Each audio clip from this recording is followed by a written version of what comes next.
Oke, tiap nonton film yang pakai bahasa asing kita tetap bisa enjoy karena ada terjemahannya. Mau bahasa yang bahkan abjadnya sama sekali beda pun udah ada yang nerjemahin jadi bahasa kita.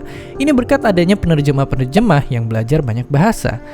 Tapi pernah kebayang gak sih terus gimana kalau kita ketemu bahasa asing yang udah punah dan gak ada orang yang nguasain, kayak bahasa Mesir zaman dulu? Gimana caranya ilmuwan bisa paham gambar dan simbol ribet ini di batu yang kayak gini? Nah, jawabannya ternyata tersembunyi di dalam benda misterius ini. Bongkahan batu besar seberat 12 orang dewasa bernama Rosetta Stone.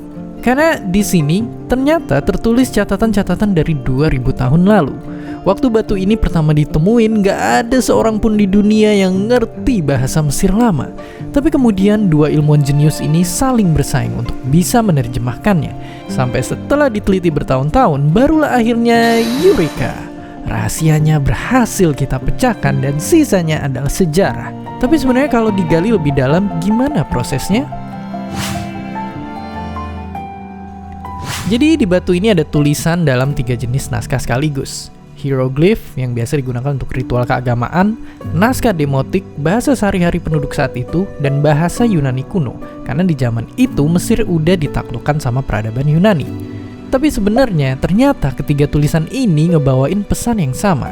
Isinya adalah dukungan untuk Raja Mesir pada waktu itu. Makanya tulisan di batu ini ditulis dalam berbagai bahasa biar semua orang bisa baca dan sang raja makin berkuasa.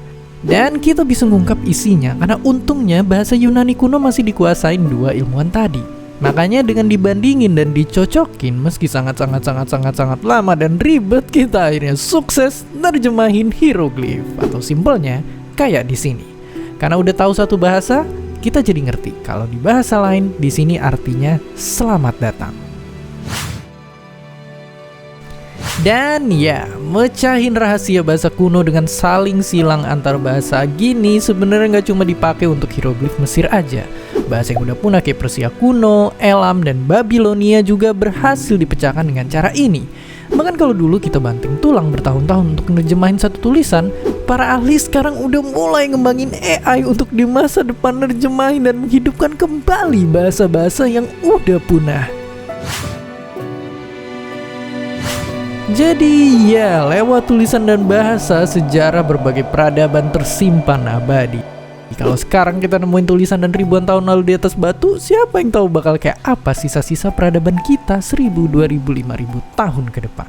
Mungkin ini sekaligus jadi pengingat untuk tetap ngejaga apa yang kita lontarkan dan tulisan, apapun bentuknya. Dan seperti biasa, terima kasih. Terima kasih udah nonton Kok Bisa.